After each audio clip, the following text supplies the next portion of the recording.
പരിശുദ്ധ ദൈവമേ, ഞങ്ങളുടെ നല്ല പിതാവേ, അങ്ങയുടെ വിശ്വസ്തതയ്ക്കും ദയയ്ക്കും കരുണയ്ക്കുമായ സ്തോത്രം.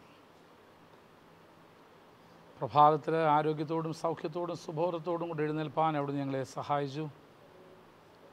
തിരുവചനം പഠിക്കുവാൻ ഞങ്ങൾ അവിടുത്തെ അടുക്കിലേക്ക് അടുത്ത് വന്നിരിക്കുന്നു. ഞങ്ങളുടെ ബുദ്ധിയെ പ്രകാശിപ്പിക്കണമേ, ജ്ഞാനത്തെ പകർന്നു തരണമേ. ദൈവജനത്തിൻ്റെ ആഴങ്ങളെ കണ്ടെത്തുവാനും ഗ്രഹിപ്പാനും അനുസരിപ്പാനും പഠിപ്പിക്കുവാനും തക്കവണ്ണം ഞങ്ങളെ യോഗ്യരാക്കി തീർക്കണമേ. അവിടുന്ന് ഞങ്ങളുടെ നല്ല ദൈവവും പിതാവുമായിരിക്കാൽ സ്തോത്രം. അടിയങ്ങളോട് കൂടെ ഇരുന്ന് ഞങ്ങളെ അനുഗ്രഹിക്കുകയും സഹായിക്കുകയും ചെയ്യും. ഞങ്ങളുടെ വായിലെ വാക്കുകളും ഹൃദയത്തിലെ ധ്യാനം അവിടുത്തേക്ക് പ്രസാദകരമായിരിക്കാൻ സഹായിക്കും. യേശുവിൻ പരിശുദ്ധ നാമത്തിൽ തന്നെ ആമേൻ.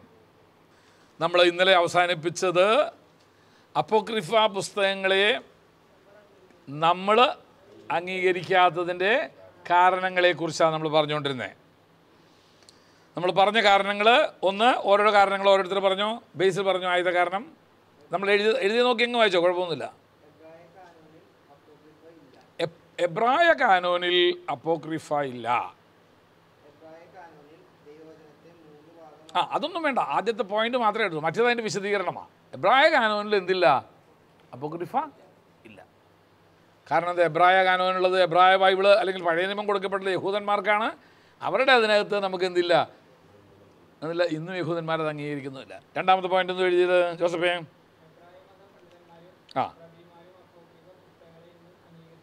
എബ്രായ പണ്ഡിതന്മാരും റബിമാരും അപ്പോക്രിഫ പുസ്തകത്തെ ഇന്നും എന്ത് ചെയ്യുന്നില്ല? എങ്ങനെ അംഗീകരിക്കുന്നില്ല? ദൈവശ്വാസീയമായ അപ്പോക്രിഫയായിട്ട് അംഗീകരിക്കുന്നുണ്ട് കേട്ടോ, പക്ഷെ ദൈവശ്വാസീയമായ തിരുവെഴുത്തായിട്ട് അംഗീകരിക്കും. അതാണല്ലോ ഇവിടുത്തെ വിഷയം.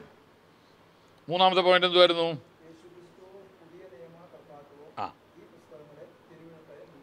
യേശു ക്രിസ്തുവോ പുതിയ നിയമ കർത്താക്കളോ ഇതിനെ എന്ത് ചെയ്യുന്നില്ല? തിരുവെഴുത്തായിട്ട് അംഗീകരിക്കുന്നില്ല. 4,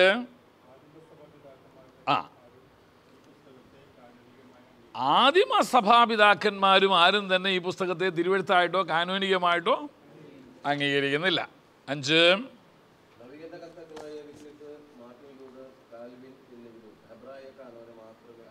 അതെ, നവീകരണ കർത്താക്കളായിരിക്കുന്ന ആളുകളായിരിക്കുന്ന വിക്ലിഫ്, മാർട്ടിൻ ലൂതർ, കാൽവിന് തുടങ്ങിയവരെല്ലാം അവരും ഇത് അംഗീകരിച്ചിട്ടില്ല.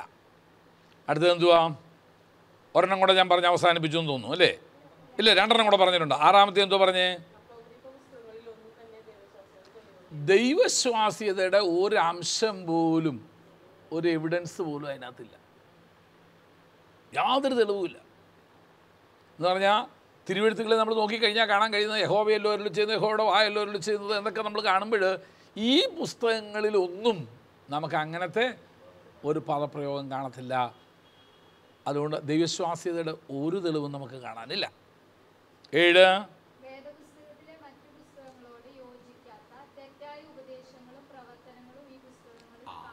വേദപുസ്തകത്തിലെ മറ്റു പുസ്തകങ്ങളോട് നമ്മൾ ആദ്യം പറഞ്ഞു ഒരു കാര്യം ഓർക്കുന്നത്, ദ യൂണിറ്റി.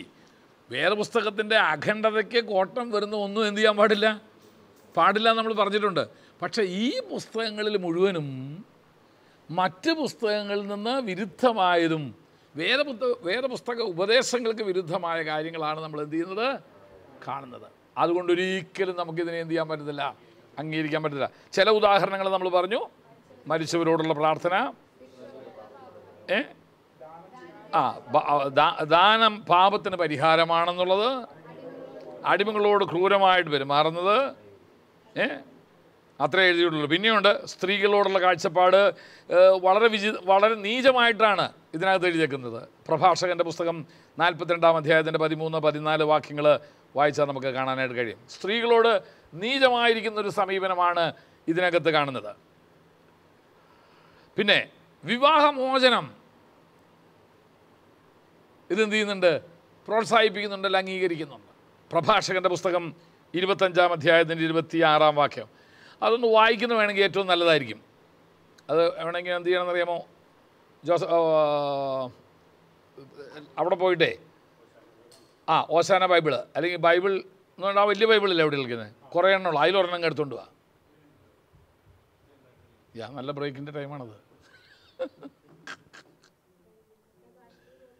എപ്പം കൊണ്ടുവരാം, ഇപ്പം കൊണ്ടുവരാം. ആ സാധനം വായിച്ച് കേൾക്കട്ടെ. ആ പുസ്തകം എടുക്കാൻ പോയിരിക്കുക. അല്ല, എന്നാലും റെക്കോർഡിങ് നടക്കണം. എല്ലാം നമ്മൾ കറക്റ്റ് സമയത്താണ് വന്നേ. വെയിറ്റ് എല്ലാം ഞാൻ പറഞ്ഞുതരാം.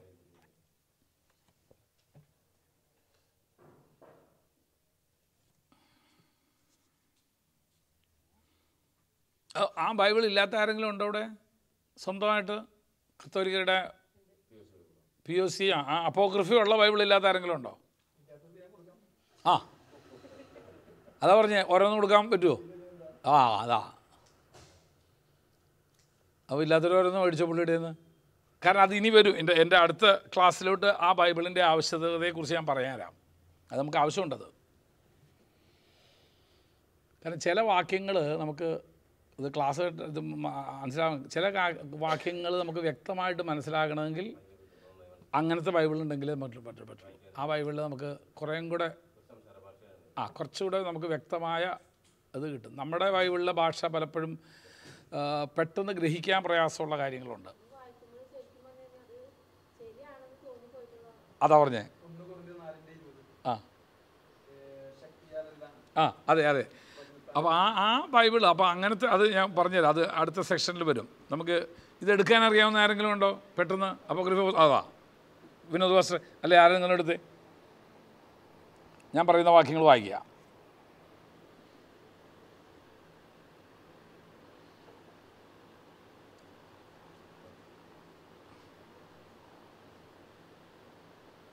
ഓക്കെ, ആദ്യം പ്രഭാഷകൻ്റെ പുസ്തകം 33-ാം അധ്യായത്തിൻ്റെ 25 മുതൽ 28 വരെ അടിമകളോടുള്ള, അല്ലെങ്കിൽ നമുക്കതെല്ലാം വായിക്കാം, അതായിരിക്കും കുറച്ചുകൂടെ നല്ലത്.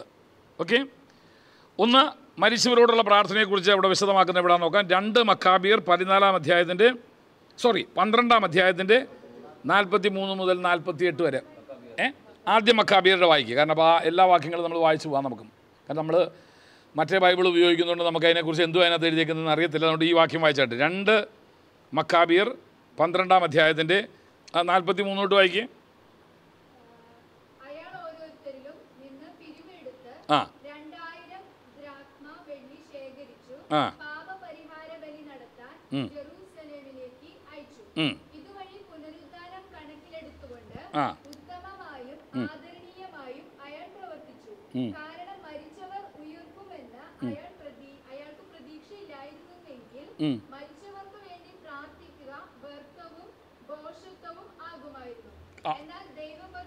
മതി. അവിടെ വായിക്കുന്നത് എന്തുവാ? മരിച്ചവർക്ക് വേണ്ടി എന്ത് ചെയ്യുക? പ്രാർത്ഥനയും ബലിയും അർപ്പിക്കാനായിട്ട് ഇദ്ദേഹം എന്ത് ചെയ്തിരിക്കുന്നു? കുറേ പൈസ വാങ്ങിച്ച് യെരുശലേമിൽ ചെന്ന് എന്ത് ചെയ്യുന്നു? അപ്പം മരിച്ചവർക്ക് വേണ്ടി പ്രാർത്ഥിക്കാം എന്നുള്ളതിൻ്റെ തെളിവ്, ഈ ഒറ്റ തെളിവാണ് അവർക്കുള്ളത്. 2 മക്കാബിയറുടെ പുസ്തകത്തിൽ നിന്ന് അവരെടുത്തേക്കുന്നത്. രണ്ടാമത് വായിക്കേണ്ടത് പ്രഭാഷകൻ്റെ പുസ്തകം 3-ാം അധ്യായത്തിൻ്റെ 30-ാം വാക്യം. പ്രഭാഷകൻ 3:30 ആദ്യം വായിച്ചേൻ. പ്രഭാഷകൻ 3:30 ഉണ്ടോ? ഉണ്ട്, വായിച്ചോ. കണ്ടോ, ദാനധർമ്മം പാപങ്ങൾക്ക് പരിഹാരമായി തീരുന്നു. അപ്പോൾ ഒരു പാപം ചെയ്തിട്ടുണ്ടെങ്കിൽ നീ എന്താ മതി? എവിടെ ആർക്കെങ്കിലും കുറച്ച് ഈ പല കത്തോലിക്ക പള്ളികളുടെയും നേർച്ചപ്പെട്ടിയുടെ അവിടെ എഴുതി വെച്ചിട്ടുണ്ട്, മുസ്ലിംസ് എഴുതി വെച്ചിട്ടുണ്ടത്. അപ്പോൾ ആ വാക്യം കറക്റ്റാണ് കേട്ടോ. അടുത്തത് പ്രഭാഷകൻ 33:25. കാരണം ഞാൻ ഒരിക്കൽ വായിപ്പിച്ചിട്ടുള്ളതാണിത്. ആ ആ ആ ആ ആ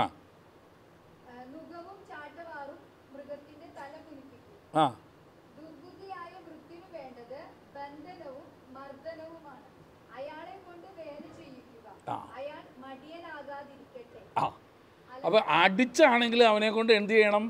പണി എടുപ്പിക്കണം. അവനെ എന്ത് ചെയ്യരുത്? മടിയനാക്കാൻ, വെറുതെ ഇരിക്കാൻ ചാൻസ് കൊടുക്കരുത്. അപ്പോൾ വെറുതെ ഇരിക്കുന്നൊരു ഓർത്തോ ഉടനെ അടിയുടെ കുറവുകൊണ്ടാണ് വെറുതെ ഇരിക്കുന്നതെന്നുള്ളത്. അപ്പോൾ അടിമകളോട് അത്രയും ക്രൂരമായിട്ട് എന്ത് ചെയ്യണം? പെരുമാറണം. അവരെ എന്ത് ചെയ്യരുത്? വെറുതെ ഇരിക്കാൻ അവർക്കൊട്ടും എന്ത് ചെയ്യരുത്? അവസരം കൊടുക്കരുതെന്നാണ് പ്രഭാഷകൻ പഠിപ്പിക്കുന്നത്. ഇനി പ്രഭാഷകൻ 42:13-14. ആ ആ ആ സ്ത്രീ എന്തിൻ്റെ പര്യായമായിട്ടാണ് കാണിക്കുന്നത്?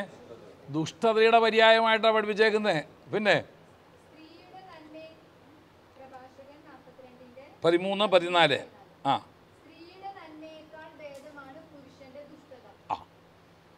മനസ്സിലായോ? സ്ത്രീയുടെ നന്മയേക്കാൾ ഭേദമാണ് ഒരു പുരുഷൻ്റെ ദുഷ്ടത. അപ്പോൾ സ്ത്രീയെ അത്രയും നീചമായ രീതിയിലാണ്. എന്നാൽ വേറെ ദിവസം പഠിപ്പിക്കുന്നത് എന്തുവാ? സ്ത്രീകൾ ബലഹീനപാത്രം എന്ന് വെച്ച് അവൾക്ക് എന്ത് ചെയ്യുവീൻ? ബഹുമാനം കൊടുപ്പീൻ. ദാസന്മാരോട് പറയുന്നത് എന്നാണെന്നറിയാം, യജമാനന്മാരോട് പറയുന്നത്, നിങ്ങൾക്കും സ്വർഗത്തിലൊരു യജമാനനുണ്ടെന്നറിഞ്ഞ് നിങ്ങളുടെ ദാസന്മാരോട് നിങ്ങൾ എന്ത് ചെയ്യണം? ദീർഘക്ഷമയോടും അനുകമ്പയോടും പെരുമാറണം. ഇതാണ് പുതിയ നിയമോപദേശം. ഇതാ വേദപുസ്തകം പഠിപ്പിക്കുന്നത്. നേരെ നിറച്ച് അപ്പോക്രിഫ പുസ്തകങ്ങൾ പറയുന്നത് എന്തുവാ? അതിൻ്റെ ജസ്റ്റ് ഓപ്പോസിറ്റ്. അപ്പോൾ ദൈവവചനത്തിൻ്റെ മറ്റ് ഉപദേശങ്ങളോടോ ഭാഗങ്ങളോടോ യോജിക്കാത്ത കുറേ കാര്യങ്ങളാണ് ഇതിനകത്ത് ഉള്ളത്. അടുത്തത് വിവാഹമോചനത്തെക്കുറിച്ച് എന്നാ പഠിപ്പിക്കുന്നതെന്ന് നോക്കാം. പ്രഭാഷകൻ 25-26.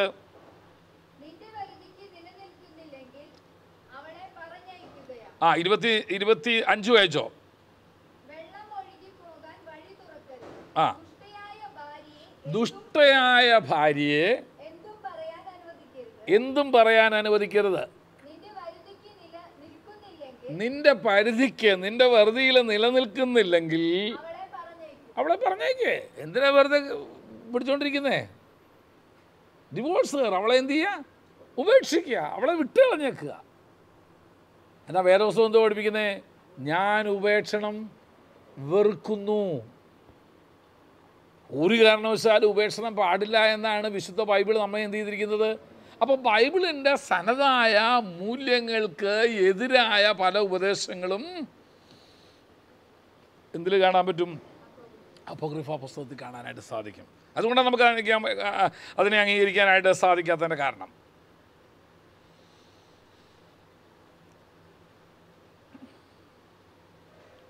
പ്രഭാഷകൻ 17:30 എന്തുവാ? പ്രഭാഷകൻ 17:30.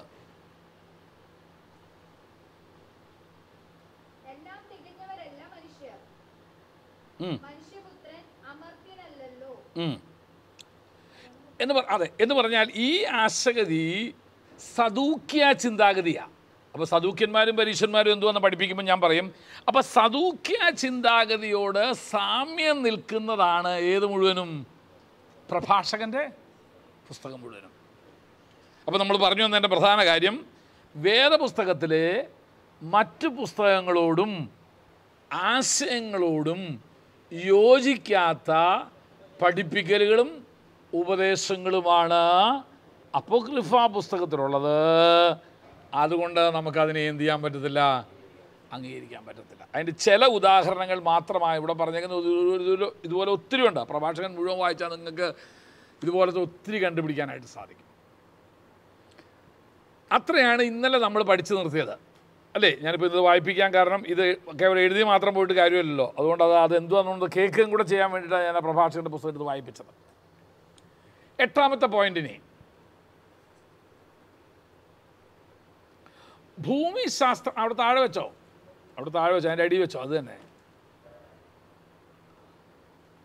ഭൂമിശാസ്ത്രപരമായും ചരിത്രപരമായും ധാരാളം തെറ്റുകൾ, ഭൂമിശാസ്ത്രപരമായും ചരിത്രപരമായും ധാരാളം തെറ്റുകൾ അപ്പോക്രിഫ പുസ്തകങ്ങളിലുണ്ട്.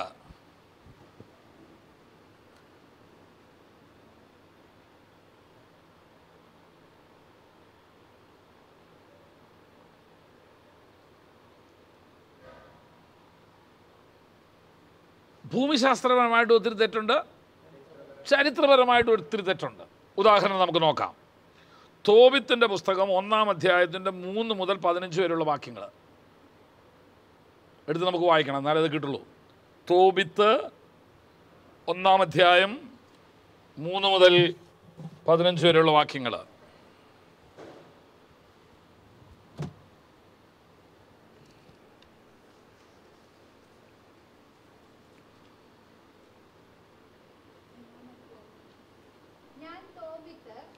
എന്റെ ജീവിതകാലം അത്രയും സത്യത്തിലും നീതിയിലും വ്യാപരിച്ചു എന്നോടൊപ്പം അസ്രീയക്കാരുടെ ദേശത്തേക്ക് നിനവയിലേക്ക് വന്ന സഹോദരർക്കും നാട്ടുകാർക്കും വേണ്ടി ഞാൻ പല ജീവകാരുണ്യ പ്രവൃത്തികളും ചെയ്തിട്ടുണ്ട്.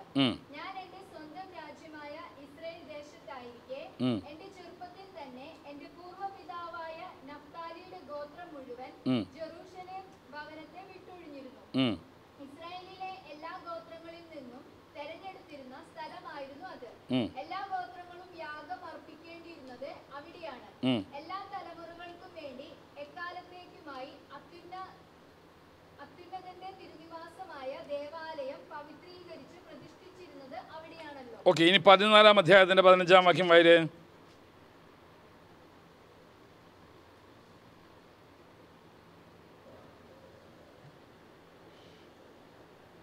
14:15. നബൂഖദ്നേസറും അഹശ്വേരോസും നിനവെ പിടിച്ചടക്കി നശിപ്പിച്ചതായി മരിക്കും മുമ്പ് അയാൾ കേട്ടു. അങ്ങനെ മരിക്കും മുമ്പ് അയാൾ നിനവയെക്കുറിച്ച് സന്തോഷിച്ചു. ഇവിടെ പറയുന്നത് നെബൂഖദ്നേസർ നിനവയെ പിടിച്ചടക്കി എന്നുള്ളതാണ്. പിടിച്ചടക്കി നിനവയെ വാണിരുന്നു എന്നുള്ളതാണ് ഈ പറയുന്ന മുഴുവൻ വരെ. പക്ഷെ നെബൂഖദ്നേസർ ഒരിക്കലും എന്ത് ചെയ്തിട്ടില്ല?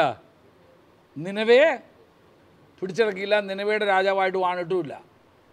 ബാബിലോൺ സാമ്രാജ്യത്തിൻ്റെ രാജാവായിരുന്നു ആര്? നെബൂഖദ്നേസർ. ചരിത്രപരമായി ഏറ്റവും തെറ്റായ ഒരു അറിവാത്, പ്രഖ്യാപനമാത്. നശിച്ചു. ഇത് അനുതാപത്തിന് ശേഷമല്ലേ? നശിച്ചു. അപ്പം നിനവയുടെ മേലൊരിക്കലും നെബൂഖദ്നേസർ എന്ത് ചെയ്തിരുന്നിട്ടില്ല? രാജാവായിട്ടിരിക്കുകയോ ഒന്നും ചെയ്തിട്ടില്ല. നെബൂഖദ്നേസർ ബാബിലോണ്യ ചക്രവർത്തിയായിരുന്നു. തോബിത്ത് 14:15 പറഞ്ഞത് വായിച്ചു, ഒന്നുകൂടെ വായിച്ചേ.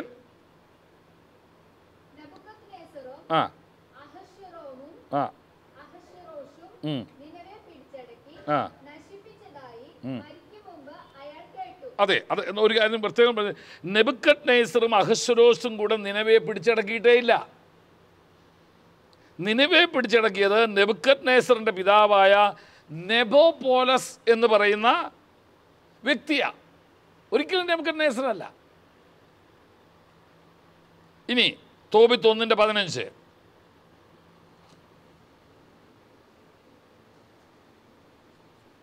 തോബിത്ത് 1:15. ശൽമനേസറിൻ്റെ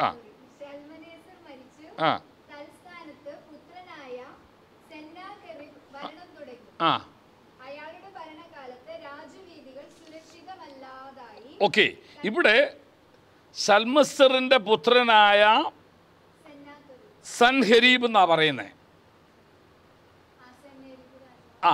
ആ സൻഹെരീബ് ഒരിക്കലും സൽമസ്സറിൻ്റെ പുത്രനായിരുന്നില്ല, സർഗോൻ എന്ന് പറയുന്ന ആളുടെ പുത്രനായിരുന്നു. അപ്പോൾ ഒത്തിരി ചരിത്രപരമായിരിക്കുന്ന തെറ്റുകൾ ഇതിനകത്ത് പറ്റിയിട്ടുണ്ട്, എഴുതിയിട്ടുണ്ട്. എന്നാൽ വേദപുസ്തകത്തിൻ്റെ മറ്റ് പുസ്തകങ്ങളിലൊന്നും നിങ്ങൾക്കത് കാണാനായിട്ട് എന്ത് ചെയ്യത്തില്ല, സാധിക്കില്ല. കാരണം ഇത് ദൈവാത്മാവിനാൽ എഴുതിയതല്ല.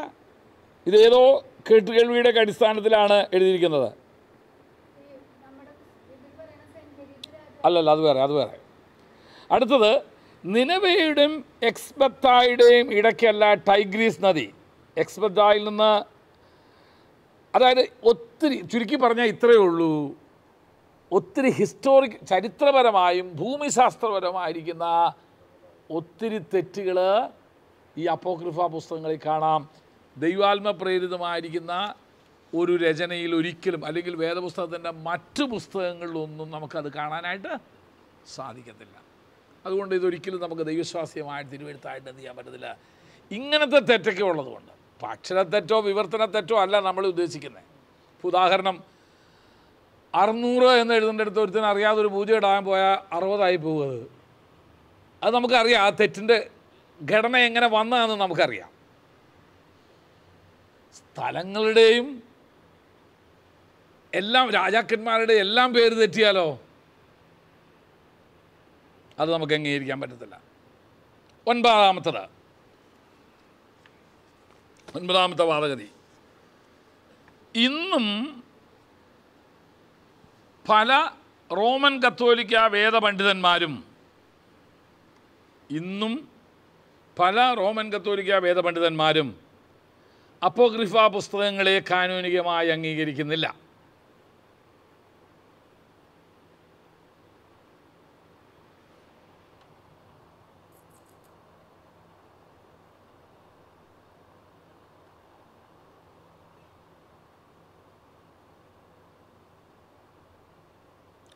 കത്തോലിക്ക സഭയിലെ വേദപണ്ഡിതന്മാരിൽ നല്ലൊരു പങ്ക്, എല്ലാവരുമല്ല, നല്ലൊരു പങ്ക് ഇതിനെ നമുക്ക് ദൈവവിശ്വാസീയമായിട്ട് തിരുവെഴുത്തായിട്ട് അംഗീകരിക്കാൻ പറ്റത്തില്ലെന്ന് തന്നെ പറയുന്നവരാണ്. അവരൊരിക്കൽ പോലും ആ ഭാഗങ്ങളിൽ നിന്ന് എന്ത് ചെയ്യത്തില്ല, ഉദ്ധരിക്കുകയോ പ്രസംഗിക്കുകയോ ആ ഭാഗങ്ങളെ അവരെന്ത് ചെയ്യത്തില്ല, ഒരിക്കലും തിരുവെഴുത്തായിട്ട് അവരെ അംഗീകരിക്കും. അവരുടെ ഒരു പ്രഭാഷണത്തിലോ ഒരു ലേഖനങ്ങളിലോ അവരെന്ത് ചെയ്യത്തില്ല, അത് ഉപയോഗിക്കത്തില്ല. കുങ്സ്മാൻ എന്ന് പറഞ്ഞാൽ, ഞാൻ വേണമെങ്കിൽ ഒരു ലിസ്റ്റ് വേണമെങ്കിൽ തരാം, കുറേ ഉണ്ട് അവർ വേദപണ്ഡിത കത്തോലിക്ക വേദപണ്ഡിതന്മാരിൽ ഇത് അംഗീകരിക്കാത്ത ഒത്തിരി പേരുണ്ട്. 10ാമത്തത്,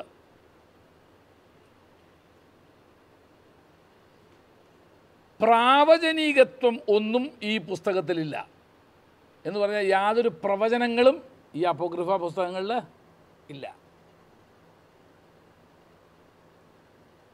പ്രാവചനികത്വം ബ്രാക്കറ്റിൽ വേണമെങ്കിൽ പ്രവചന ദൂതുകൾ.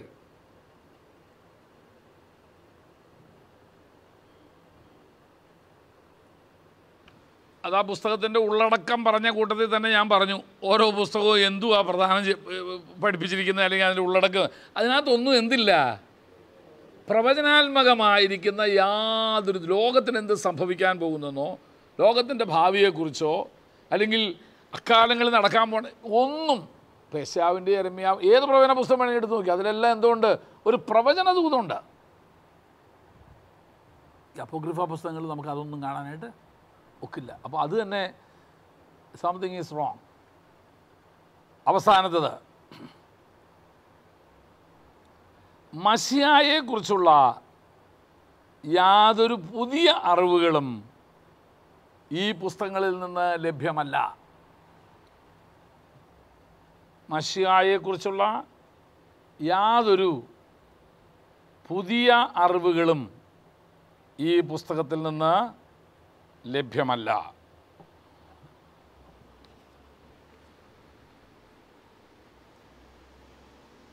എന്ന് പറഞ്ഞാൽ യേശു ക്രിസ്തുവിൻ്റെ വരവിനെക്കുറിച്ചോ ശുശ്രൂഷയെക്കുറിച്ചോ അല്ല, ഇനി രണ്ടാമത് വരാൻ പോകുന്ന അതിനെക്കുറിച്ചോ ഏതെങ്കിലും ഒന്നെങ്കിലും കാണിക്കണ്ടേ.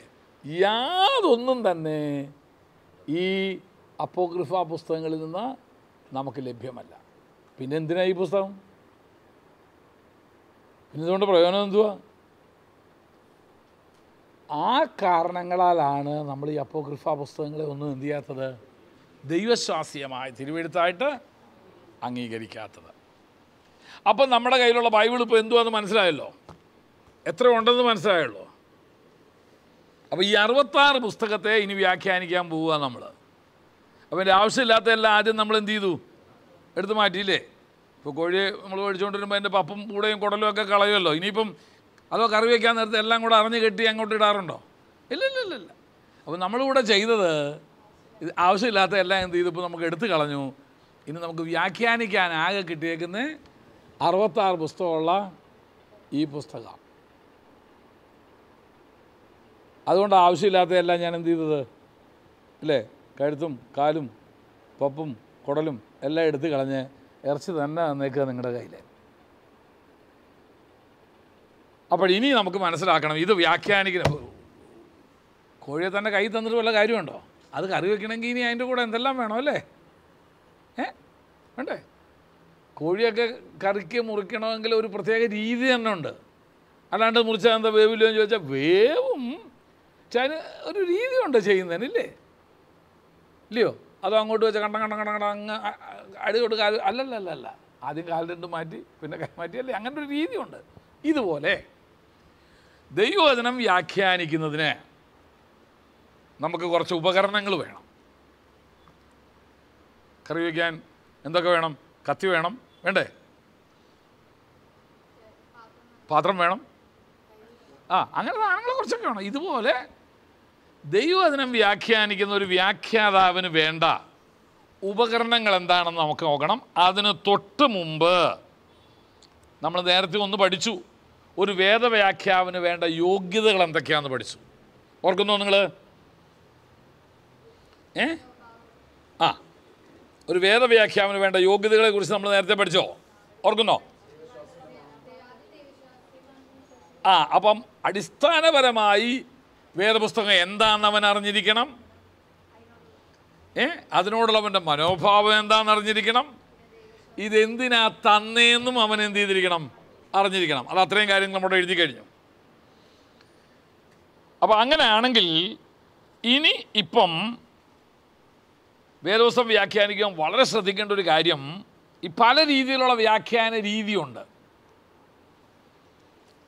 പല രീതിയിൽ വ്യാഖ്യാനിക്കുന്നുണ്ട് എന്ന് പറഞ്ഞാൽ ഈ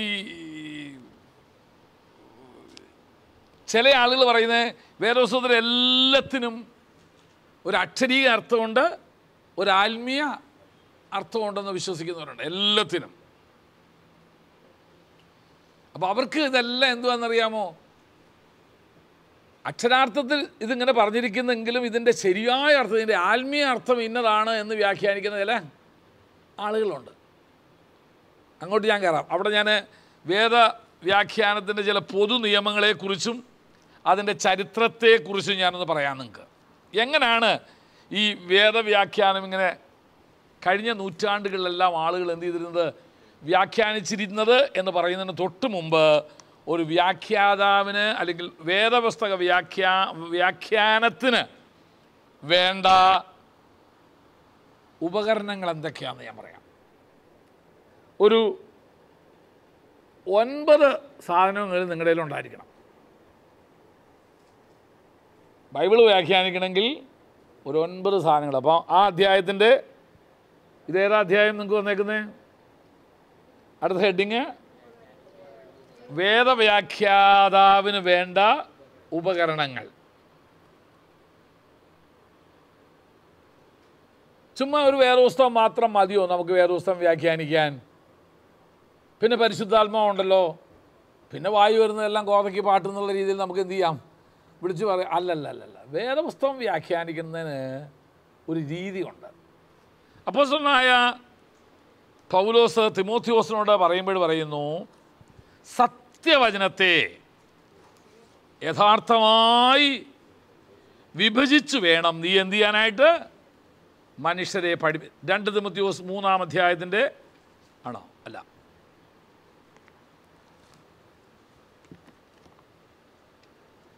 2 തിമോത്തിയോസ്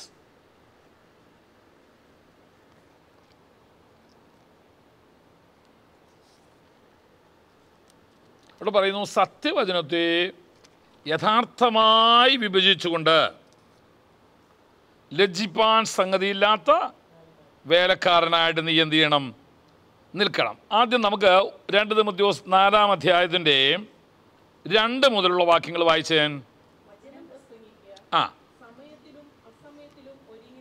ആ ആ ആ ആ ആ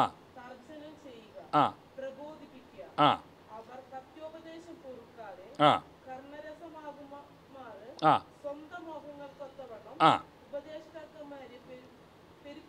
ആ ആ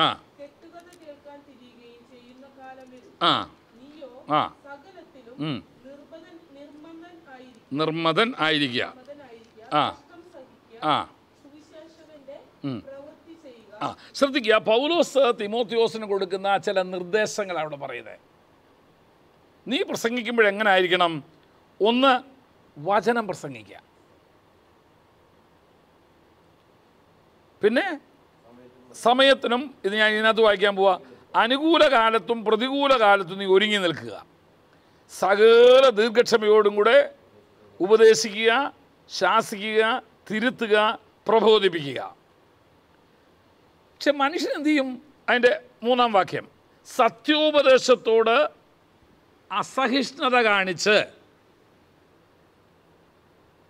കർണരസമാകുമാറുള്ള കാര്യങ്ങൾ മാത്രം കേൾക്കാൻ ആഗ്രഹിക്കുന്ന കാലത്തേക്ക് എന്തു ചെയ്യും? വരും. 4-ാം വാക്യം, അവർ സത്യത്തിന് ചെവി കൊടുക്കാതെ കെട്ടുകഥ കേൾക്കുവാൻ തിരിയുന്ന കാലം വരും. പക്ഷെ നീ എന്തോ ചെയ്യണം? പൗലോസ് അപ്പോസ്തലൻ പറഞ്ഞു, നീ സത്യവചനത്തെ യഥാർത്ഥമായി പ്രസംഗിച്ച് ലജ്ജിപ്പാൻ സംഗതിയില്ലാത്തൊരു വേലക്കാരനായിട്ട് നീ എന്ത് ചെയ്യണം? നിൽക്കണം. അപ്പോൾ എങ്ങനെയാണ് നമ്മൾ ഈ സത്യവചനത്തെ യഥാർത്ഥമായിട്ട് പ്രസംഗിക്കുന്നത്? അതിൻ്റെ ഇംഗ്ലീഷിൽ പറയുന്നത് എങ്ങനെയാണെന്നറിയാമോ? Rightly dividing the word of God. സത്യവചനത്തെ യഥാർത്ഥ വിധത്തിൽ വിഭജിച്ച് എന്ത് ചെയ്യണം? പ്രസംഗിക്കണം.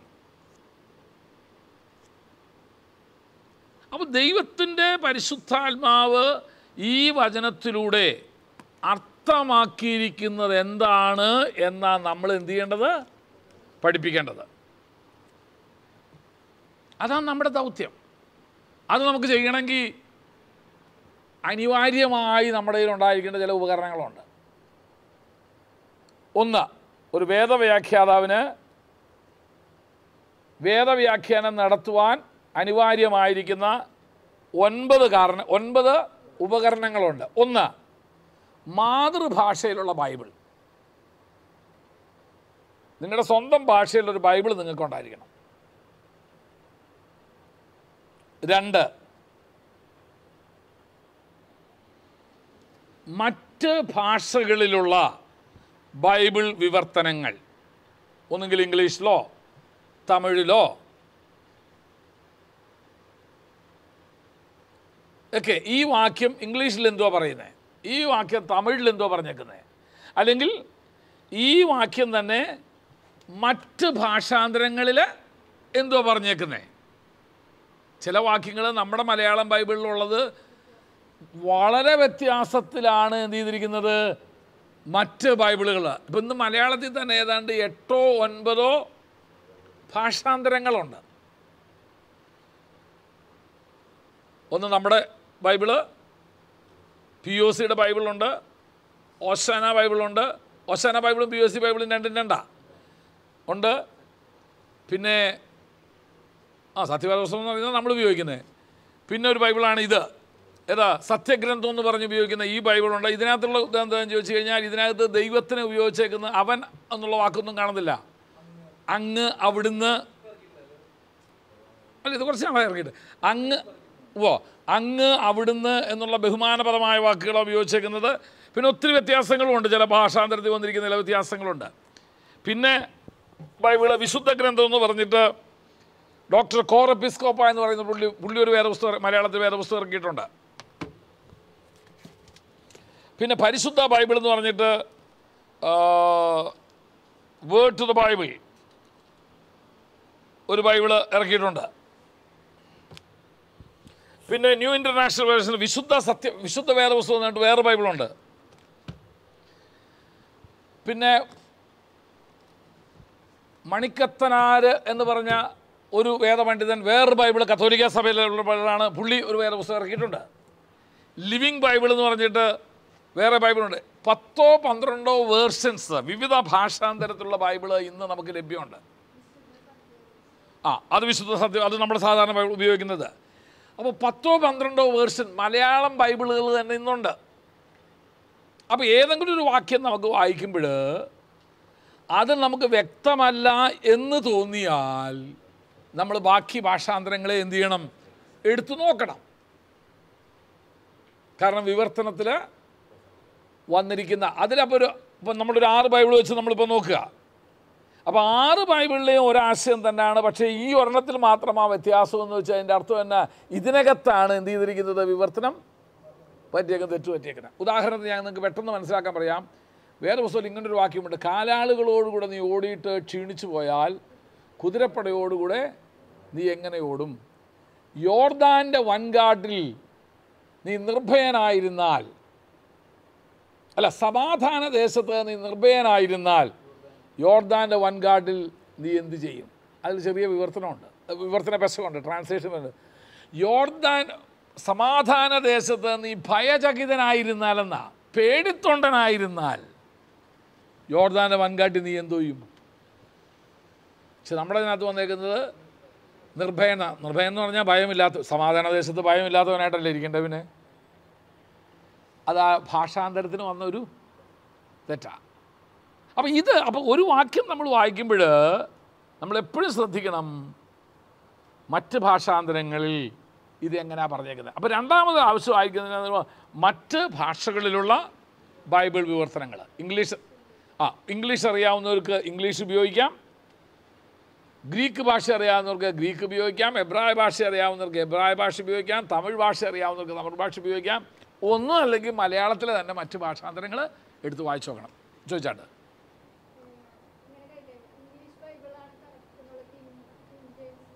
ഒന്നുമില്ല. ഏറ്റവും കറക്റ്റ് എബ്രായ ബൈബിളും ഗ്രീക്ക് ബൈബിളുമാണ്. ബാക്കിയെല്ലാം അതിൽ നിന്ന് വന്ന വിവർത്തനങ്ങളാണ്. വിവർത്തനം ചെയ്യുമ്പോൾ പറ്റുന്ന ഏറ്റവും വലിയൊരു പരാജയവും ഏറ്റവും വലിയൊരു ബുദ്ധിമുട്ട് എന്നാന്ന് ചോദിച്ചു കഴിഞ്ഞാൽ ചില പദങ്ങൾക്ക് തത്തുല്യമായ പദം മറ്റ് ഭാഷകളിൽ ഉണ്ടായിരിക്കത്തില്ല.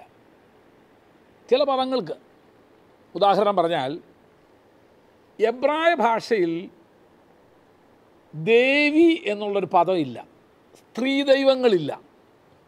എബ്രായ ഭാഷയിലേ ഇല്ല. അവരുടെ കോൺസെപ്റ്റിൽ സ്ത്രീ ദൈവങ്ങളില്ല. അപ്പോൾ ആ പദം എന്ത് ചെയ്യാൻ പറ്റില്ല? ട്രാൻസ്ലേറ്റ് ചെയ്യാനായിട്ട് പറ്റില്ല. അങ്ങനെ ഒരു പദമില്ല. അപ്പോൾ പദങ്ങളില്ലാത്ത ചില വാക്കുകൾക്ക് അവരേതെങ്കിലും വാക്കെടുത്ത് ഉപയോഗിച്ചേ പറ്റൂ. കുറച്ചുകൂടെ അതിനടുത്ത് നിൽക്കുന്ന ബൈബിൾ ട്രാൻസ്ലേഷനിലെ ഏറ്റവും വലിയ പ്രശ്നം അതാണ്. കാരണം തത്തുല്യ പദങ്ങൾ ഇപ്പം വടക്കേ ഇന്ത്യയിൽ വേദപുസ്തകം ട്രാൻസ്ലേറ്റ് ചെയ്യുന്നൊരു ഗോത്രവർഗ്ഗത്തിലോ ട്രാൻസ്ലേറ്റ് ചെയ്തിരുന്നൊരു വർഗ്ഗക്കാർ അനുഭവപ്പെട്ട ഏറ്റവും വലിയ പ്രശ്നം ആ ഗോത്രത്തിൽ ആട് എന്ന് പറയുന്നൊരു ജീവിയില്ല. ആടില്ല അവിടെ. അവിടുത്തെ ഏറ്റവും വിശുദ്ധ ജീവി എന്ന് പറയുന്നത് പന്നിയാണ്. ആടെന്ന് പറയുന്നൊരു ജീവി അവിടെ ഇല്ലാത്തത് കൊണ്ട് അതിന് വേണ്ട വാക്കും അവിടെ ഇല്ല. ഇല്ലാത്ത ജീവിക്ക് ഒരു വാക്കുണ്ടാവുമോ? ഇല്ല. ഇതാ ലോകത്തിൻ്റെ പാപത്തെ ചുമക്കുന്ന ദൈവത്തിൻ്റെ കുഞ്ഞാട് എന്ന് ട്രാൻസ്ലേറ്റ് ചെയ്യേണ്ട സമയം വന്നപ്പം ആടില്ല. അപ്പോൾ വേണമെങ്കിൽ എന്ത് ചെയ്യണം? ഒന്നുകിൽ ലോകത്തിൻ്റെ പാപത്തെ കൊടുക്കുന്ന ദൈവത്തിൻ്റെ പന്നിക്കുട്ടി എന്ന് വേണമെങ്കിൽ എന്ത് ചെയ്യണം? ട്രാൻസ്ലേറ്റ് ചെയ്യണം. അപ്പോൾ ആ ആശയം ശരിയാവില്ലല്ലോ. ബൈബിൾ ട്രാൻസ്ലേറ്റർ സ്റ്റക്കായി അവിടെ നിന്നു. എന്ത് ചെയ്യും ഇനി? ഇതെങ്ങനെ ഈ ആശയം പ്രകടിപ്പിക്കും? പ്രാർത്ഥനയായി ഉപവാസമായി കേന്ദ്ര ഓഫീസിലോട്ട് വിളിച്ചു. അവസാനം കേന്ദ്ര ഓഫീസ് എന്ന് പറഞ്ഞു നിങ്ങളൊരു കാര്യം ചെയ്യേ, ആ സംസ്കാരത്തിലേക്ക് ആ ഗോത്രത്തിലേക്ക് നമുക്ക് കുറച്ച് ആടുകളെ എന്ത് ചെയ്യാം? ഇൻട്രൊഡ്യൂസ് ചെയ്യാം. അങ്ങനെ കുറച്ച് ആടുകളെ കൊണ്ടുവന്ന് ആ ഗോത്രത്തിലേക്ക് എന്ത് ചെയ്തു? ഗോത്രവർഗ്ഗക്കാർക്ക് എന്ത് ചെയ്തു? അങ്ങനൊരു ജീവിയെ പരിചയപ്പെടുത്തി കൊടുത്തു. അതിനൊരു വാക്കും കണ്ടുപിടിച്ചു. ഇപ്പോൾ ആളുകൾക്ക് മനസ്സിലായി എന്തുവാന്നത്. ആടിൻ്റെ ജീവിതവും സംസ്കാരവും ജീവിത രീതിയൊക്കെ മനസ്സിലായി. ഞാൻ നല്ല ഇടയനാകുന്നു എന്ന് പറയുമ്പോൾ അതുവരെ അവർക്ക് ട്രാൻസ്ലേറ്റ് ചെയ്യാൻ പറ്റും. അപ്പോൾ ബൈബിൾ പരിഭാഷയിൽ വാക്കുകൾക്ക് ഒത്തിരി പരിമിതികളുണ്ട്. എബ്രായ ഭാഷയ്ക്കും ഗ്രീക്ക് ഭാഷയ്ക്ക് നിന്നും നമ്മൾ ഉദാഹരണം നമ്മുടെ ഭാഷയിൽ നമസ്കാരം എന്ന് പറയുന്നൊരു പദമുണ്ട് അല്ലേ? ഇത് ഒരു രീതിയിൽ ഒരു ഭാഷയിലോട്ട് എന്ത് ചെയ്യാൻ പറ്റില്ല? ട്രാൻസ്ലേറ്റ് ചെയ്യാൻ പറ്റില്ല. ഇംഗ്ലീഷ് വേണമെങ്കിൽ ഐ ബോ down my head before you എന്ന് പറയണം. ഞാൻ നിൻ്റെ മുമ്പാകെ എൻ്റെ അതല്ല നമസ്കാരം എന്നുള്ള വാക്കിൻ്റെ അർത്ഥം. എല്ലാവരും തല കുനിച്ച നമസ്കാരം എന്ന് പറയുമോ? ഇല്ല. അതിനൊരു പ്രത്യേക കോൺസെപ്റ്റ് തന്നെ ഉണ്ട് നമസ്കാരം എന്ന് പറയുന്ന ആ വാക്കിന് തന്നെ. ഞാൻ പറഞ്ഞ ആശയം നിങ്ങൾക്ക് മനസ്സിലായോ? ഇത് ട്രാൻസ്ലേറ്റ് ചെയ്യാൻ പറഞ്ഞ ഉദാഹരണം യോഗയ്ക്ക് വേറൊരു വാക്കും ഇല്ലാത്തതുകൊണ്ട് എന്ത് ചെയ്തു? എല്ലാ ഭാഷയിലും അവർ യോഗ എന്ന് തന്നെ എടുത്തേക്കുന്നത്. ഇപ്പോൾ ഇംഗ്ലീഷിലായാലും യോഗ തന്നെ, ഏത് ഭാഷയിൽ ചെന്നാലും യോഗ തന്നെയാണ്. കാരണം അതിന് തത്തുല്യമായി വേറൊരു പദം കണ്ടുപിടിക്കാൻ കഴിഞ്ഞിട്ടില്ല. ബൈബിൾ പരിഭാഷയിലും അങ്ങനെ ഒത്തിരി പരാജയങ്ങൾ സംഭവിച്ചിട്ടുണ്ട്. അപ്പോൾ പിന്നെ എന്തോ ചെയ്യാൻ പറ്റുന്നത്? ഏറ്റവും അതിനോടടുത്ത് വരുന്നൊരു പദം എന്ത് ചെയ്യേണ്ടി വരും? അവർക്ക് എടുത്തു. അതുകൊണ്ടാണ് പലപ്പോഴും പ്രസംഗികർ മൂലഭാഷയിൽ ഉദാഹരണം പറഞ്ഞാൽ ഗ്രീക്ക് ഭാഷയിൽ സ്നേഹത്തിന് 4 പദങ്ങളുണ്ട്. സഹോദരന്മാർ തമ്മിലുള്ള സ്നേഹത്തിനൊരു പദമുണ്ട്, പ്രേമത്തിന് വേറൊരു പദമാണ്, ദൈവസ്നേഹത്തിന് വേറൊരു പദമാണ്, ജഡീയ ഇച്ഛകൾക്ക് വെളിപ്പെടുത്തുന്ന വേറെ പദമാണ്. പക്ഷേ മലയാളത്തിൽ ആകെ എല്ലാത്തിനും കൂടെ എന്തുവാ വേണമെങ്കിൽ 2 പദമെന്ന് പറയാം, അല്ലെങ്കിൽ 3 പദമെന്ന് വേണമെങ്കിൽ പറയാം. ഇല്ലേ, അർത്ഥവത്തെ എല്ലാം സ്നേഹമാണ് നമുക്ക്. പിന്നെ ഒരു പ്രേമമെന്ന് പറഞ്ഞൊരു പദവും കൂടെ ഉണ്ട് നമുക്ക്. അത് അത്ര പവിത്രമല്ല നമ്മളെ സംബന്ധിച്ച് എന്ന് പറയല്ലേ. ഞാൻ പറഞ്ഞ ആശയം മനസ്സിലായി. പക്ഷേ ഇതിനൊന്നും തന്നെ ദൈവസ്നേഹത്തെ എന്ത് ചെയ്യാൻ പറ്റുന്ന വെളിപ്പെടുത്താൻ കഴിയുന്ന പദമല്ല. ദൈവസ്നേഹത്തെ വെളിപ്പെടുത്താനായിട്ട് ഗ്രീക്ക് ഭാഷയിൽ പ്രത്യേക ഒരു പദം തന്നെ ഉണ്ട്, അഗാപ്പെ. അത് ഒരിക്കലും വർണ്ണിക്കാനാവാത്ത, വിശദീകരിക്കാനാകാത്ത ഒരു സാധാരണക്കാരനെ കൊണ്ട് മനസ്സിലാക്കാൻ പറ്റത്തില്ല.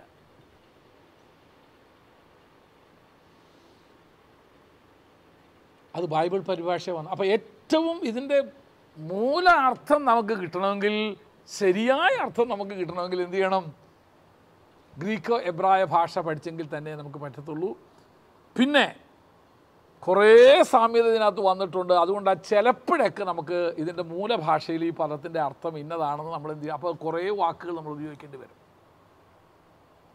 അതുകൊണ്ടാണ് പറഞ്ഞത് മറ്റ് ഭാഷയിലുള്ള ബൈബിളുകൾ നമുക്ക് വേദപഠനത്തിന് ഏറ്റവും അത്യാവശ്യമാണ്. ഇംഗ്ലീഷ് ഉപയോഗിക്കാവുന്നവർക്ക് ഇംഗ്ലീഷ് ഉപയോഗിക്കാം. ഇംഗ്ലീഷിൽ തന്നെ പിന്നെ ഇഷ്ടംപോലെ ബൈബിളുണ്ട്. King James, New International versions, Revised Standard versions എന്നൊക്കെ പറഞ്ഞൊരു 10-25 വേർഷൻ ഇംഗ്ലീഷിൽ തന്നെ ഉണ്ട്. മൂന്നാമത് ഒരു ബൈബിൾ വ്യാഖ്യാതാവിന് അത്യാവശ്യമായിട്ട് വേണ്ട ഒരു ഘടകം സ്റ്റഡി ബൈബിൾ എന്ന് പറഞ്ഞൊരു സാധനമുണ്ട്. അത് ആ സ്റ്റഡി ബൈബിൾ എന്ന് പറയുന്നത് ബൈബിളിൻ്റെ ചില പദങ്ങളുടെ അർത്ഥം എന്തുവാന്ന് അതിനകത്ത് തന്നെ അവർ വിശദമായിട്ട് എഴുതിയിട്ടുണ്ട്. മലയാളത്തിൽ 1-2 സ്റ്റഡി ബൈബിൾ ഉണ്ട്. അതിലൊന്ന് ദാനിയേൽ ബൈബിൾ നല്ലതാണ്. ദാനിയേൽ ബൈബിൾ എന്നൊരു ബൈബിളുണ്ട്, അതിനകത്ത് കുറേ സ്റ്റഡി നോട്ട്സ് ഉണ്ട്. അപ്പോൾ ചില വാക്കുകളുടെയൊക്കെ അർത്ഥം ഒക്കെ അവിടെ വിശദമാക്കിയിട്ടുണ്ട്. ഇംഗ്ലീഷിലാണെങ്കിൽ ഇഷ്ടം പോലെ ഉണ്ട്. Amplified Bible, Dake's Bible, Scofield Bible എന്നൊക്കെ പറഞ്ഞ് ഇംഗ്ലീഷിൽ ഒത്തിരി ഉണ്ട്. മലയാളത്തിൽ ഏറ്റവും സുഗ്രാഹ്യമായി നമുക്കിങ്ങനെ കിട്ടാവുന്ന ഒന്ന് ഇതാണ്, ദാനിയേൽ ബൈബിളാണ്. പിന്നൊന്ന് ഹോളി സ്പിരിറ്റ് ഫിൽഡ് ബൈബിൾ എന്ന് പറഞ്ഞൊരു മലയാളം ബൈബിളും കൂടെ, സ്റ്റഡി ബൈബിളും കൂടെ ഉണ്ട്. അത് വാങ്ങിക്കാം. പക്ഷേ അതിൻ്റെയൊക്കെ വില ഭയങ്കരമാണ്. എങ്കിലും എപ്പോഴെങ്കിലും ഡെയ്ക്സ് ബൈബിൾ ഇപ്പം മലയാളത്തിൽ ഇറങ്ങിയിട്ടുണ്ട്. എത്രയോ നല്ല വിലയുണ്ട്. പക്ഷേ കാശ് കൊടുത്ത് വാങ്ങിക്കാൻ പറ്റുന്നവർക്ക് അത് ഏറ്റവും നല്ലതാണ് പഠിക്കാനായിട്ട്. ഏതാ? ഓക്കെ, അപ്പോൾ അതെല്ലാം സ്റ്റഡി ബൈബിൾ ഒരെണ്ണം ഉണ്ടായിരുന്നു, നല്ലതാണ്. നാലാമത് നമുക്ക് ആവശ്യമായിരിക്കുന്നത് ഒരു ഡിക്ഷണറിയാണ്, ഭാഷാ നിഘണ്ടു. ഡിക്ഷണറി. ചില മലയാള ഉദാഹരണം, അന്ന് വൽഗീതത്താൽ ശൂരവൽഗീതത്താൽ കുതിരക്കുളമ്പുകൾ കാണായി വന്നു. എന്തുവാ ഇത്? ഞാൻ ഒരു വാക്യമാണ് പറഞ്ഞ വേറെ പുസ്തകത്തിൻ്റെ, ന്യായാധിപന്മാരുടെ പുസ്തകത്തിലുള്ളൊരു വാക്യമാണത്. വൽഗീതം എന്ന് പറഞ്ഞാൽ എന്തുവാന്ന് അറിയണം. വൽഗീതം എന്തുവാ? അതിനാണ് നമുക്ക് എന്ത് ചെയ്യേണ്ടത്? ഒരു ഡിക്ഷണറി വേണം. കാരണം ഭാഷാ പണ്ഡിതന്മാർ ആ വേദപുസ്തകം എന്ത് ചെയ്തത്? ട്രാൻസ്ലേറ്റ് ചെയ്തത് എന്നുള്ളത് കൊണ്ട് നമുക്ക് ചില വാക്കുകളുടെ അർത്ഥം നമുക്ക് ബൈബിൾ അല്ലെങ്കിൽ ഒരു ഡിക്ഷണറി, നിഘണ്ടു വേണ്ട, അല്ലാത്ത ഡിക്ഷണറി ഉണ്ടെങ്കിൽ നമുക്ക് എന്ത് ചെയ്യാൻ പറ്റൂ? മനസ്സിലാക്കാനായിട്ട് സാധിക്കത്തുള്ളൂ. അപ്പോൾ അത് നമുക്ക് ആവശ്യമാണ്. അഞ്ചാമത് ഒരു നോട്ട്ബുക്ക് വേണം. അത് പിന്നെ എളുപ്പമാണ്. ഈ പഠിക്കുന്ന കാര്യങ്ങളെല്ലാം നമ്മൾ എന്ത് ചെയ്യണം? എഴുതി വയ്ക്കാനായിട്ടൊരു വേദവ്യാഖ്യാതാവിന് എപ്പോഴും ഒരു നോട്ട്ബുക്ക് അവൻ്റെ കയ്യിലുണ്ടായിരിക്കണം. ആറാമത് ഒത്തുവാക്യമുള്ള ഒരു ബൈബിൾ വേണം. എന്ന് പറഞ്ഞാൽ ഒരു കാര്യം പറഞ്ഞപ്പോൾ ഇതിന് തത്തുല്യമായിട്ട് വേറെ എവിടെയാണ് അങ്ങനെ ഒരു ബൈബിളുണ്ട്, ഒത്തുവാക്യമുള്ള ബൈബിള്. പലർക്കും കുത്തുവാക്യമുള്ള ബൈബിളാണ് ഉള്ളത്. കുത്തിപ്രസംഗിക്കാൻ ഏത് വാക്യം വേണമെന്ന് എല്ലാവർക്കും അറിയാം. എന്നാൽ ഈ വാക്യത്തിന് വേറെ എവിടാ പറഞ്ഞേക്കുന്നത്? തത്തുല്യമായിട്ട് വേറെ എവിടാ പറഞ്ഞിരിക്കുന്നത്? അല്ലെങ്കിൽ പുതിയ നിയമത്തിൽ ഒരു വാക്യം കൊണ്ടുവന്നപ്പോൾ ആ വാക്യം പഴയ നിയമത്തിലെ എവിടുത്തെ ഉദ്ധരണിയാണ് എന്ന് അത് ഭാരത് ബൈബിൾ സൊസൈറ്റി ഇറക്കിയിരിക്കുന്ന ബൈബിൾ അത് കാണിക്കുന്നുണ്ട്. പഴയ നിയമത്തിൽ എവിടെ നിന്നാണ് അതെടുത്ത് ഉദ്ധരിച്ചിരിക്കുന്നത്. അപ്പോൾ അങ്ങനെ ഒത്തുവാക്യമുള്ള ഒരു ബൈബിൾ ഉണ്ടെങ്കിൽ നമുക്ക് വളരെ പെട്ടെന്ന് ഇതിൻ്റെ ഏത് പശ്ചാത്തലത്തിലായിരുന്നു ഈ വാക്യം അവിടെ പറഞ്ഞത്, അവിടെ നിന്ന് ഇതിവിടെ എടുത്ത് ഉദ്ധരിച്ചപ്പോൾ എന്താണ് എന്ന് നമുക്ക് പെട്ടെന്ന് മനസ്സിലാക്കാനായിട്ട് സാധിക്കും. 7, കഴിയുമെങ്കിൽ ഒരു ബൈബിൾ നിഘണ്ടു നമുക്ക് വേണം, ബൈബിൾ ഡിക്ഷണറി. ഇന്ന് ഇഷ്ടംപോലെ ലഭ്യമുണ്ട് ബൈബിൾ ഡിക്ഷണറി. ഇംഗ്ലീഷിലും മലയാളത്തിലും ഒക്കെ ബൈബിൾ ഡിക്ഷണറികളുണ്ട്. അത് നമ്മുടെ ഉണ്ടെങ്കിൽ ഏറ്റവും നല്ലതാണ്. എട്ടാമത്, ബൈബിൾ വ്യാഖ്യാന ഗ്രന്ഥങ്ങൾ അല്ലെങ്കിൽ കമൻട്രീസ്.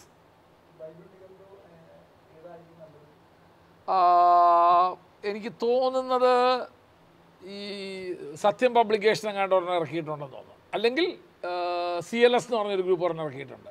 അത് ഏതെങ്കിലും ഒരു ബൈബിൾ ഡിക്ഷണറി ഉണ്ടെങ്കിൽ നമുക്ക് ഒത്തിരി കാര്യങ്ങൾ അതിനകത്ത്. ഉദാഹരണം, ഈ സോപ്പ്. സോപ്പാ ഇല്ലേ? സങ്കീർത്തനത്തിൽ പറഞ്ഞിട്ടുണ്ട് ഈ സോപ്പ് കൊണ്ട് തന്നെ. ഏത് സോപ്പാ? ഇതെന്തോ ഈ സാധനം. അപ്പോൾ ഈ സോപ്പ് എന്താണെന്ന് അറിയണമെങ്കിൽ ബൈബിൾ ഡിക്ഷണറി എന്ത് ചെയ്യണം? അതൊരു ചെടിയാ. അപ്പോൾ അതെന്ത് ചെയ്യണം? ബൈബിൾ ഡിക്ഷണറി നോക്കണം. ഇതെവിടെ വളരുന്നു, ഇതിൻ്റെ ഗുണം എന്തുവാ, ഇതെന്തിനൊക്കെയാണ് ഉപയോഗിച്ചിരുന്നത്, അപ്പോഴാണ് നമുക്ക് മനസ്സിലാക്കുക. അതുപോലെ വെളിപ്പാട് പുസ്തകം, ഞാൻ അൽഫയും ഒമേഗയും ആകുന്നു. ഇതെന്തോ, രണ്ട് പഴമാണോ? അങ്ങനെയൊക്കെ പ്രസംഗിച്ചവരുണ്ട് ഇഷ്ടംപോലെ നമ്മുടെ ഇടയിൽ. ഗ്രീക്ക് ഭാഷയുടെ ആദ്യത്തെ അക്ഷരവും അവസാനത്തെ അക്ഷരവുമാണ് അൽഫയും ഒമേഗയും. അപ്പോൾ അതിനെ പറഞ്ഞു, ഞാൻ ആദ്യവും അന്ത്യവും ആകുന്നു. മലയാളത്തിൽ പറയുകയാണെങ്കിൽ എന്താ പറയും? ഞാൻ ആയും അമ്മും അല്ലേ? അമ്മാണ് അവസാനത്തെ അക്ഷരം അല്ലേ? ആദ്യത്തെ അക്ഷരവും അവസാനത്തെ. ഞാൻ ആയും അമ്മും ആവുന്നു. അങ്ങനെ വാക്കി എഴുതി കഴിഞ്ഞാൽ എന്തോ മനസ്സിലാവും? ആയും അമ്മും ആവുന്നു എന്ന് പറഞ്ഞാൽ. അതുകൊണ്ടാണ് ബൈബിൾ വിവർത്തനക്കാരൻ അതിനെ മാറ്റം വരുത്താതെ എന്ത് ചെയ്തു? ഞാൻ ആൽഫായും ഒമേഗയും ആകുന്നു. മാറാനാഥ, ഇതെന്തുവാ? അപ്പോൾ ഈ പദങ്ങളുടെയൊക്കെ അർത്ഥം നമുക്കറിയണമെങ്കിൽ ബൈബിൾ ഡിക്ഷണറി ഉണ്ടെങ്കിലേ നമുക്ക് പറ്റത്തുള്ളൂ. അതുപോലെ തന്നെ വ്യാഖ്യാന ഗ്രന്ഥങ്ങളും. ചില വാക്യങ്ങൾ പറഞ്ഞിരിക്കുന്നതിൻ്റെ പുറകിലെ പശ്ചാത്തലം നമുക്ക് അറിയണമെങ്കിൽ ഒരു ബൈബിൾ ഇഷ്ടം പോലെ ഉണ്ട് ഇല്ലേ? തെസ്സലോനിക്ക ലേഖന പഠനം, ആ പഠനം, ഇഷ്ടംപോലെ ബൈബിൾ വ്യാഖ്യാന ഗ്രന്ഥങ്ങൾ ഇന്ന് ലഭ്യമാണ്. നമ്മുടെ ലൈബ്രറിയിൽ ഇഷ്ടംപോലെ ബുക്കുകളുണ്ട്. ഇവിടെ നിന്ന് വായിക്കേണ്ടവർക്ക് അതെല്ലാം നമുക്ക് ഉപയോഗിക്കാം. വീട്ടിൽ കൊണ്ടുപോകാൻ സമ്മതിക്കത്തില്ലെന്ന് മാത്രമേ ഉള്ളൂ. ഈ പറഞ്ഞ സാധനങ്ങളെല്ലാം നമ്മുടെ ലൈബ്രറിയിലുണ്ട്. അപ്പോൾ ദൈവവചന പഠിതാവ് എപ്പോഴും ഈ ഉപകരണം. അവസാനമായിട്ട് നമുക്കൊരു സാധനം കൂടെ വേണം, ബൈബിൾ അറ്റ്ലസ്. ഇത് പറഞ്ഞേക്കുന്ന പല സ്ഥലവും എവിടെയാണെന്ന് നമുക്കറിയത്തില്ല. ഏതാ? അങ്ങനെ ഒരു ബൈബിൾ അറ്റ്ലസ്, ബൈബിളിൻ്റെ ഒരു ഭൂപടം. അങ്ങനെ അവർ യെരുശലേമിൽ നിന്ന് എമ്മൗസിലേക്ക് പോകുന്ന വഴി. എവിടെ യെരുശലേമും എമ്മൗസും? എത്ര ദൂരമുണ്ട്? നമ്മൾ പറയുകയാണ് എന്തുവാ, തൃശ്ശൂർ നിന്ന് ഒല്ലൂർ വരെ പോയി എന്ന് പറഞ്ഞാൽ നമുക്കൊരു ഐഡിയ കിട്ടി എത്ര ദൂരം ഉണ്ടെന്നുള്ളത്. എന്നാൽ റാന്നിയിലത്തെ വല്ല സ്ഥലം പറഞ്ഞതെന്ന് വെച്ചാൽ നമ്മൾ വല്ലതും അറിയുമോ? ഒരു ഐഡിയ ഇല്ല. ഇപ്പോൾ ചില ആളുകൾ നമ്മുടെ സഭയിൽ ചേരാൻ വരുമ്പം പറയും, പക്ഷേ എനിക്ക് ഇന്നടുത്തൊരു വേലയുണ്ട്. അപ്പോൾ എനിക്കിതറിയില്ലല്ലോ. ഇന്നടുത്ത വേല എന്ന് പറഞ്ഞാൽ നമുക്ക് ചിലപ്പോൾ അതിൻ്റെ അപ്പുറത്തെ റോഡിൽ നമ്മുടെ വേറെ വേലയുണ്ടാവും, നമുക്കറിയത്തില്ല. അപ്പോൾ ഞാൻ അവരോട് ചോദിക്കും, നിങ്ങളിപ്പോൾ തുടങ്ങിയേക്കുന്ന വേല നമ്മുടെ വേലയിൽ നിന്ന് എത്ര ദൂരത്താണ്? നമ്മുടെ ഏറ്റവും അടുത്തുള്ള വേല എവിടെയാണെന്ന് ചോദിക്കും. അടുത്ത വേല ഏതാ? അവിടെ പാട്ട് പാടുന്ന ഇവിടെ കേൾക്കാം.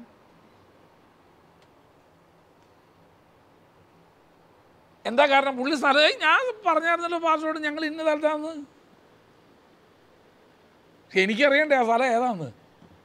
ഇതുപോലെ ബൈബിളിൽ പ്രതിപാദിച്ചിരിക്കുന്ന പല സ്ഥലങ്ങളും നമുക്കറിയണമെങ്കിൽ, ഇപ്പോൾ രാജാക്കന്മാരുടെ പുസ്തകത്തിൽ പറയുന്നു അല്ലേ, ഏലിയാവും ഏലിശയും കൂടെ യാത്ര തുടരുക. അങ്ങനെ അവരെന്ത് ചെയ്യുന്നു? ബഥേലിൽ നിന്ന് ഗിൽഗാലിൽ പോയി, ഗിൽഗാലിൽ നിന്ന് അങ്ങോട്ട് പോയി. ഇതേതാ? ഇത് തമ്മിൽ എത്ര ദൂരമുണ്ട്? ഇതൊക്കെ അറിയണമെങ്കിൽ നമുക്ക് എന്തുണ്ടെങ്കിലേ പറ്റുള്ളൂ? ഒരു ബൈബിൾ അറ്റ്ലസ് ഉണ്ടെങ്കിൽ നമുക്ക് അതിൽ നിന്ന് ദൂരം എത്ര നമുക്ക് എന്ത് ചെയ്യാൻ പറ്റും? കണ്ടുപിടിക്കാനായിട്ട് സാധിക്കും. അപ്പോൾ കുറച്ച് ദൂരമൊന്നും അല്ല അവർ എന്ത് ചെയ്തേക്കുന്നത്, നടന്നേക്കുന്നതെന്ന് മനസ്സിലാക്കാൻ കഴിയും. അപ്പോൾ 8 9 നിങ്ങൾക്ക് അത് ബൈബിൾ അറ്റ്ലസ് ഉൾപ്പെടെ. പിന്നെ അവസാനം ഒരു സാധനം കൂടെ വേണം. എന്തുവാ? ഒരു പേനയോ പെൻസിലോ കൂടെ വേണം. അതൊന്നും പറയേണ്ട ആവശ്യമില്ലല്ലോ. ഓക്കെ. അപ്പോൾ ഇനി നമ്മൾ ഇപ്പോൾ കറിക്ക് വേണ്ട സാധനങ്ങൾ പാത്രം കൊണ്ടുവച്ചു, കത്തി കൊണ്ടുവച്ചു, വെട്ടാളം മുറിയാൽ ഇനി എന്ത് ചെയ്യുക? പതുക്കെ വിഭജനം തുടങ്ങാൻ പോവുക.